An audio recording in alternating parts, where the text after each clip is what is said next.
26টা পাকিস্তানের পতাকা, সেই ছবি আপনাদের দেখাচ্ছি। দেশের মাটিতে পাকিস্তানের পতাকা পাচ্ছে কোথা থেকে, কে সাপ্লাই করেছে খুঁজে বার করা দরকার, তদন্ত হওয়া দরকার। মমতা ব্যানার্জি সরকার শুভেন্দু অধিকারীর বিরুদ্ধে কি ব্যবস্থা গ্রহণ করে, কি তদন্ত করে, সেটাও আমরা দেখতে চাই। কাশ্মীরে প্রতি 5 মিটার 10 মিটার ছাড়া সেন্ট্রাল ফোর্স থাকে, ওখানে প্রায় 7 লক্ষ সেন্ট্রাল ফোর্স আছে, তারপরেও এত বড় ঘটনা কিভাবে ঘটলো? এতক্ষণ ধরে হত্যাযজ্ঞ চালিয়েছে, কোনো ফোর্স আসলো না কেন? সেখানে নাকি শুনছি নাম জিজ্ঞাসা করে মেরেছে।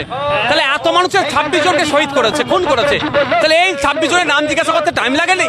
ওই সময় পুলিশ এসে পৌঁছালো না, ফোর্স এসে পৌঁছালো না? চক্রান্ত তারা থাকতেই পারে, সেই চক্রান্ত কারা করেছে খুঁজে বার করতে হবে।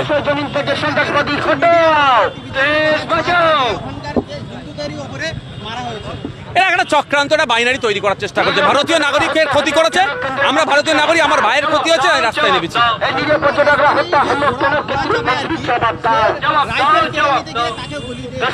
তাকে শহীদ করেছে, তাকেও খুন করেছে। এবার আপনি বলে রাখি, এই জঙ্গিদের বিরুদ্ধে কাউন্টার করতে গিয়ে আমার সেনা শহীদ হয়েছে, সেটাও আবার ধর্মীয় পরিচয় যারা নিয়ে রাজনীতি করছে।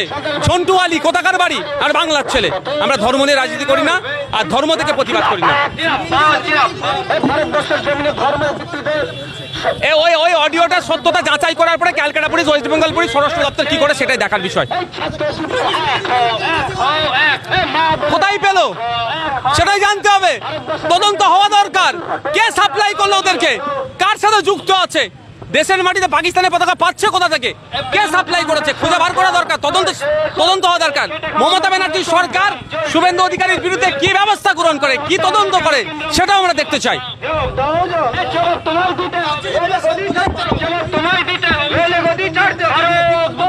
দেখুন, কেন্দ্র সরকার সম্পূর্ণরূপে ব্যর্থতা ঢাকার জন্য এই ধরনের গল্প সাজাচ্ছে। এই এত ভয়ঙ্কর ঘটনা ঘটেছে, এটাকে সামনে রেখে ধর্মীয় বিভাজন করার চেষ্টা করছে।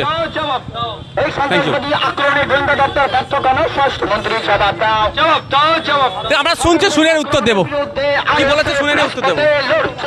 যে সমস্ত খুনি সন্ত্রাসবাদীরা এইভাবে নিরহ নিরস্ত্র আমাদের ভাই, আমাদের সহনাগরিকের উপরে হামলা চালিয়েছে, একটাও না ছাড় পায়। তারা কাশ্মীরের দুশ্মন, কাশ্মীরের জনগণের দুশ্মন, দেশের দুশ্মন, আপামার জাতির দুশ্মন। তারা একটাও না ছাড় পায়, তাদেরকে দৃষ্টান্তমূলক শাস্তির ব্যবস্থা করতে হবে। কিন্তু দুর্ভাগ্য আমাদের, পুলওয়ামার সময়তেও আমরা আওয়াজ তুলেছিলাম। 6 বছর হয়ে যাওয়ার পরে এখনো সেই গাদ্দারগুলোকে, সেই সন্ত্রাসীগুলো যারা আমাদের সেনাকে শহীদ করলো, কারা করলো, কাদের বিরুদ্ধে কটা ব্যবস্থা গ্রহণ করা হয়েছে, সেটাও জানতে পারলাম না। আমরা চাই এই দেশদ্রোহী কাজের সাথে যারা যুক্ত, এই দেশকে অস্থিরতার দিকে যারা ঠেলে দেওয়ার চেষ্টা করছে, চিহ্নিত করে 6 মাসের মধ্যে ফাস্ট ট্র্যাক কোর্টের মাধ্যমে তাদের বিচার হোক, তাদের ফাঁসির ব্যবস্থা হোক। ওই যাবজ্জীবন, মৃত্যুদণ্ড, মানে যাবজ্জীবন এগুলো না করে ফাঁসির ব্যবস্থা হোক। ওই জেলে থাকলে আমাদেরই টাকার ডাল ভাত খাবে, ওটাও বন্ধ করে দেওয়া হোক।